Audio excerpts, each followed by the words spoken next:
విజయవాడ ప్రాంతంలో నిన్న జగన్మోహన్ రెడ్డి గారిపై దాడి జరగడం జరిగింది. ఈ ప్రాంతవాసిగా ఎలా స్పందిస్తారు? రాత్రి అంటే చీకటిగా ఉన్నది కదా సార్, మేము వచ్చేసరికి సారు ఇలాగ పట్టుకొని ఉన్నారు. అది ఎలాగా ఎవరు వేసింది అని మనం చూడలేదు. అది చాలా చాలా చాలా తప్పు. ఎవరికైనా అవతల వాళ్ళకి జరిగిన ఇబ్బందిగానే ఉంటుంది. ఎవరికైనా ఇట్లా గాయాలు చేసుకునే అనేది కరెక్ట్ కాదు. ఏంటి పగలుంటే పగలు మామూలుగా డైరెక్ట్గా మాట్లాడుకుంటున్నారు, మీడియాలో చెప్తున్నారు, వార్తల్లో చెప్తున్నారు. అది మామూలు అందరం వింటున్నాం, ప్రజలు అందరం వింటున్నాము.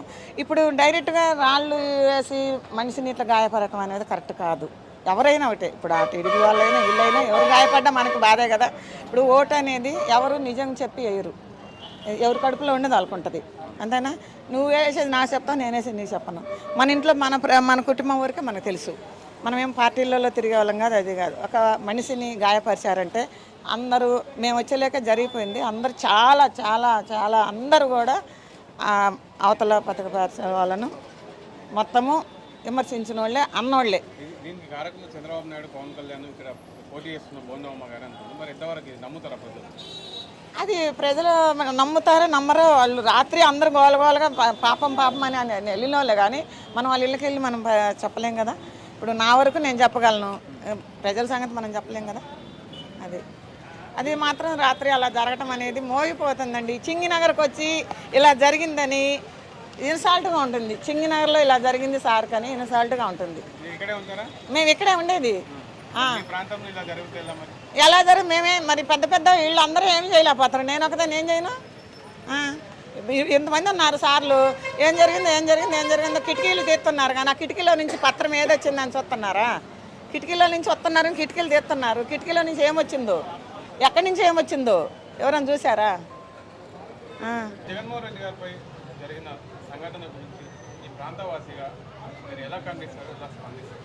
ఆంధ్రప్రదేశ్ బీసీ సంఘం పల్నాడు జిల్లా అధ్యక్షుడిగా నా పేరు బాలవీర స్వామి. నిన్న జగన్మోహన్ రెడ్డి గారి మీద జరిగినటువంటి దాడి చాలా అమానుషం. దీన్ని తీవ్రంగా ఖండిస్తున్నాం. జగన్మోహన్ రెడ్డి గారికి ఎస్సీ, ఎస్టీ, బీసీ మైనార్టీలు ఏవైతే ఉన్నాయి, ఈ 139 కులాలు కానీ ఎస్సీ, ఎస్టీలు కానీ వీళ్ళలో వస్తున్నటువంటి ప్రజాదరణను చూసి తట్టుకోలేక ఈ ఎల్లో మీడియా ఎవరైతే ఉన్నారో వాళ్ళు కావాలని చెప్పేసి జగన్మోహన్ రెడ్డి గారి మీద నిన్న దాడి చేయించడం జరిగింది. దయచేసి ఎల్లో మీడియాకి వాళ్ళ ప్రతినిధులు ఎవరైతే ఉన్నారో వాళ్ళందరికీ కూడా మేము చెప్పడం జరుగుతుంది. ఇంకోసారి జగన్మోహన్ రెడ్డి మీద ఇటువంటి చర్యలకు పాల్పడితే తీవ్రంగా దాని మీద మేము చర్య తీసుకోవాల్సి వస్తూ ఉంది. మేము జగన్మోహన్ రెడ్డి గారు ఇచ్చిన ఆదేశాల మేరకు ఆయన పాటిస్తున్నటువంటి మంచి సిద్ధాంతాల మీద మేము తలొగ్గి ఆయనకి సంబంధం లేని విషయాల్లో వాటిల్లో దేనిలో కూడా మేము దురుసుగా ప్రవర్తించకుండా జనాల్లో జనాదరణ కావాలి. మేము జనం కోసం పనిచేస్తున్నాం.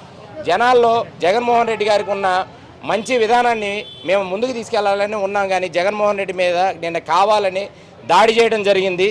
ఈ దాడిని మేము తీవ్రంగా ఖండిస్తూ ఉన్నాం.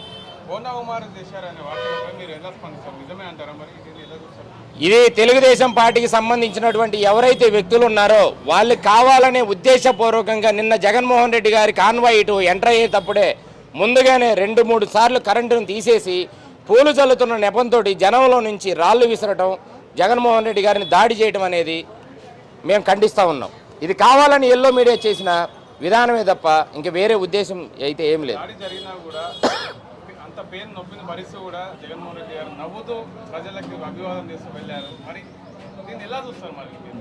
ఈ ఎల్లో మీడియాకి జగన్మోహన్ రెడ్డి గారికి ఉన్న వ్యత్యాసం ఇదేనండి. జగన్మోహన్ రెడ్డి గారు జనం కోసం అని ఆయన నొప్పిని కూడా భరిస్తూ జనంలో ఆయన విధానాలని జనాభివృద్ధి కోసం 139 కులాలు ఎస్సీ, ఎస్టీ, బీసీ మైనార్టీలు అభివృద్ధి కోసం ఆయన ఎంత నొప్పినైనా భరిస్తూ ముందుకు సాగిపోవడం జరుగుతూ ఉంది. ఇదే జగన్మోహన్ రెడ్డి గారికి ఎల్లో మీడియాకు ఉన్నటువంటి తేడా. ఈయన జనం కోసం జనంలో నుంచి వచ్చిన వ్యక్తి. నిన్న జగన్మోహన్ రెడ్డి గారిపై దాడి జరగడం జరిగింది. దీన్ని ఎలా స్పందిస్తారు, ఎలా చూస్తారన్న మీరు ఒక వైసీపీ నాయకుడిగా? చంద్రబాబు నాయుడు జగన్మోహన్ రెడ్డి గారికి వస్తున్నటువంటి ఆదరణను, ప్రజల హక్కులు చేర్చుకున్నటువంటి విధానాన్ని జీర్ణించుకోలేక చంద్రబాబు నాయుడు, లోకేష్, ఆ తోక పార్టీ ఏదైతే సభ్యులైతే ఉన్నారో వాళ్ళు కొంతమందిని రెచ్చగొట్టి ఈ విధంగా దొంగచాటుగా దాడులు చేయిస్తూ ఉన్నారు. చంద్రబాబు నాయుడు ఎప్పుడు కూడా నేరుగా ఎలక్షన్లో పాల్గొని గెలవలేదు. దొడ్డిదారిన ఆయన ముఖ్యమంత్రి అయ్యాడు. ఆయన కొడుకుని కూడా 3 శాఖల మంత్రిగా దొడ్డిదారినే చేశాడు. ఆయనకి నేరుగా ప్రజల మద్దతుతో ఎప్పుడు కూడా గెలవలేదు. జగన్మోహన్ రెడ్డి గారు ఒక మగాడిలాగా, ఒక సింహంలాగా నేరుగా పార్టీ పెట్టి ఆ పార్టీ తరపున నిలబడి ముఖ్యమంత్రిగా అయ్యాడు. ప్రజల మన్ననలు పొందాడు. మళ్ళీ ఎలక్షన్లో పాల్గొంటుంటే ఈ యొక్క మళ్ళీ ఎక్కడ ముఖ్యమంత్రి అయిపోతాడో ప్రజలంతా ఆయన పక్షాన నిలబడుతున్నారు. వాళ్ళే ఆయన క్యాంపెయిన్గా వాళ్ళే నిలబడతా ఉన్నారు, వాళ్ళే ప్రచారం చేస్తూ ఉన్నారు. దీన్ని ఏ విధంగా అడ్డుకోవాలో అర్థం కాక దొంగసాటి నుంచి దొంగ దెబ్బలు తీస్తూ ఉన్నాడు. దీన్ని క్షమించాలని నేరం ప్రజలు గమనిస్తూ ఉన్నారు. మళ్ళీ ప్రతిపక్షం కూడా పోయినసారి 23 మంది శాసనసభ్యులు గెలిచారు. ఈసారి వాళ్ళు కూడా లేకుండా ప్రజలు చేస్తారు. ఈ దాడి జగన్మోహన్ రెడ్డి గారికి కలిసి వచ్చే అవకాశాలు ఉన్నాయంటారా మరి ఎంతవరకు? జగన్మోహన్ రెడ్డి గారు ప్రత్యేకంగా కలిసి వచ్చేదేం లేదు. ఆయన ప్రజల మద్దతు ఉంది. ప్రత్యేకంగా ఈ దాడులు చేస్తే కలిసి రావు అవసరంలా. ఆయన గుండెల్లో పెట్టుకుంటారు ప్రజలు. ఆయన మళ్ళీ ముఖ్యమంత్రిగా చేస్తారు. దాన్ని ఆయన ఉపయోగించాల్సిన అవసరం ఆయనకి లేదు. దీన్ని నిన్న మీరు వెళ్ళారా? ఈ ఏదైతే బస్సు యాత్ర జరిగిందో బస్సు యాత్రకు వెళ్ళారా? బస్సు యాత్రకి నేను వెళ్ళాను, పాల్గొన్నాను. వర్షం కురుస్తూ ఉంటే వర్షాన్ని సైతం లెక్క చేయకుండా వర్షంలోనే నిలబడి జగనానికి జైలు కొట్టారు ప్రజలంతా కూడా. అదే ఈ వార్త విన్నాక మీరు ఎలా రియాక్ట్ అయ్యారు మరి? ఈ వార్త విన్న తర్వాత చాలా బాధేసింది. చంద్రబాబు నాయుడు బుద్ధి మారద్దేమో అనుకుంటా ఉన్నాక ఆయన బుద్ధి ఇప్పటికేం మారలేదు. ఆయన కొడుకుని కూడా ఆయనలాగే నడిపించాలనుకుంటా ఉన్నాడు.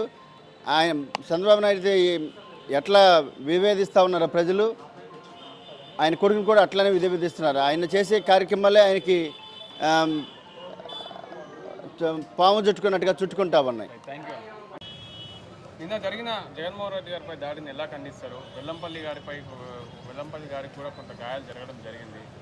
ముఖ్యంగా ఈ ప్రాంతంలో టీడీపీ నుంచి పోటీ చేస్తున్న బోండా ఉమ్మ గారి పేరు ముందు వరుసలో ఉంది. దీన్ని ఎలా చూస్తారు మరి? ఒక వైసీపీ కార్యకర్తగా వాస్తవంగా అయితే జగన్మోహన్ రెడ్డి గారికి ఇక్కడ ఏం చేసి ప్లాన్ చేయడం జరిగిందండి. అది పొరపాటున మిస్ అయ్యి తలపైన తగిలింది. రాష్ట్రంలోని వైఎస్ఆర్సీపీ కార్యకర్తలు కానీ జగన్మోహన్ రెడ్డి గారి అభిమానులు అందరికీ ఒకటే మేము అడుగుతున్నాము. పొరపాటున అది ఇక్కడ కాకుండా ఇక్కడ తగులుంటే అండి, ఇక్కడ తగులుంటే స్పాట్లో ఏమైందండి? ఎంత దారుణం అంటే స్థానిక ఎవరైతే మాజీ ఎమ్మెల్యే ఉన్నాడో బోండవమ్మ కొంచెం ఆలోచించుకోవాలా. నువ్వు తింటోంది కడుపుకు అన్నమే కదా, నీ ఇంట్లో అందరూ తినేది కడుపుకు అన్నమే కదా. దమ్ముగా రావాలా, ప్రజల దగ్గరికి వెళ్ళాలా, నువ్వు మంచి ఏం చేస్తావు అడగాల, ఓట్లు అడగాల. మేము మా వరకు జగన్మోహన్ రెడ్డి గారు చెప్పింది శాంతియుతంగా ఉండాలా, ప్రజల కోసం పనిచేయండి, ప్రజల కష్టాలు తెలుసుకుని వాళ్ళ దగ్గరగా పనిచేయని చెప్పి మా నాయకుడు జగన్మోహన్ రెడ్డి గారు చెప్తే కేవలం మా మౌనాన్ని చాతకాంతనంగా తీసుకుని వాళ్ళ రోజునైతే ఎవరైతే నేను గూండాలో మేము రౌడీలో అని విజయవాడ సెంట్రల్ నియోజకవర్గం కొంతమంది తిరుగుతున్నారో ఖచ్చితంగా చంద్రబాబు నాయుడు యొక్క ఓటమి అనేది విజయవాడ సెంట్రల్ నియోజకవర్గం నుంచి ఆరంభమవుతోందని, మా వెల్లంపల్లి శ్రీనివాస్ గారి గెలుపుతో చంద్రబాబు నాయుడు ఓటమి ఇక్కడ ఉన్న గూండాయిజంకి అంతు చూస్తామని చెప్పి ఒక దమ్ముగల వైఎస్ఆర్సీపీ కార్యకర్తగా చెప్తున్నాం. ఈ దాడి జరిగిన తర్వాత కూడా జగన్మోహన్ రెడ్డి గారు కానీ ఎవరి మీద ఎవరు దృష్టించకుండా ఏ మాటలు మాట్లాడకుండా వెళ్ళిపోవాలి, సంతోషంగా నవ్వుతూ. మరి దీన్ని ఎలా చూస్తారు మరి మీరు? మేము చాలామంది ఎవరైతే కరుడు కట్టిన కార్యకర్తలు ఉంటాం మేమందరూ ఆలోచిస్తామండి, ఎందుకు ఇలా నవ్వుతున్నారు సీఎం గారు, ఎందుకు అన్ని లైట్ తీసుకుంటున్నారని. ఇవాళ రోజున 5 ఏళ్ళు ఇన్ని వేల కోట్లు పథకాలు ప్రజలకు ఇచ్చి ప్రజా సంక్షేమం కోరిన జగన్మోహన్ రెడ్డి గారు అన్ని పార్టీ వాళ్ళకి, అన్ని కులాల వాళ్ళకి, అన్ని మతాల వాళ్ళకి బాగుండాలని చెప్పి కోరుకున్న జగన్మోహన్ రెడ్డి గారి ఆలోచన అనేది మీకు చాతకంతనమా? ఇదే చాతకంతనం అయితే అందరూ నాయకులు, అన్ని నియోజకవర్గాలు అన్ని నాయకులు ఒకలా ఉండరు, కొంతమంది ఉంటారు. ఇక్కడ కూడా సెంట్రల్ నియోజకవర్గాలు మాలాంటి వాళ్ళు అవసరమైతే రోడ్డు మీదకి వచ్చి మీ బట్టలు కూడా ఇప్పదీసి చేసే దమ్ము మాకు ఉందని చెప్పి బోండామ ఎవరైతే ఉన్నారో, ఇక్కడ చెంచాలు ఎవరైతే ఉన్నారో ప్రతి ఒక్క హాఫ్ స్పూన్ గాడికి మేము చెప్తున్నాం. థ్యాంక్ యూ అన్న.